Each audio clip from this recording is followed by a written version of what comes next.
একটা মেয়ে না কখনোই বাপের বাড়ি থেকে ঝগড়া, হিংসা, তারপরে কি বলে ঝগড়া, হিংসা, মানুষের ব্যাপারে আবিজাবি কথা এগুলো শিখে আসে না। একটা মা তার মেয়েকে কখনোই মানুষের সাথে ঝগড়া, তারপর মানুষের সাথে খারাপ ব্যবহার করা, খারাপ আচরণ এগুলো কখনোই শিখায়া পরের বাড়িতে পাঠায় না। কারণ একটা মা কখনোই চায় না যে তার মেয়েকে লোকে খারাপ বলুক।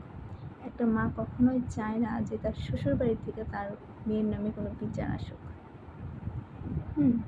এই যে শ্বশুরবাড়ির লোকজন কথায় কথায় বলে না, বাপ মা কী শিখাইছে, বাপ মার কী শিক্ষা, বাপ মা কী শিক্ষা দিছে, এই কথাটা কি বলা ঠিক? একটা বাবা মা কখনোই চায় না তার মেয়েকে লোকে এটা সেটা বলুক। প্রত্যেকটা বাবা মাই চায় তার মেয়েকে সবাই ভালো বলুক। সত্যি কথা কি জানেন,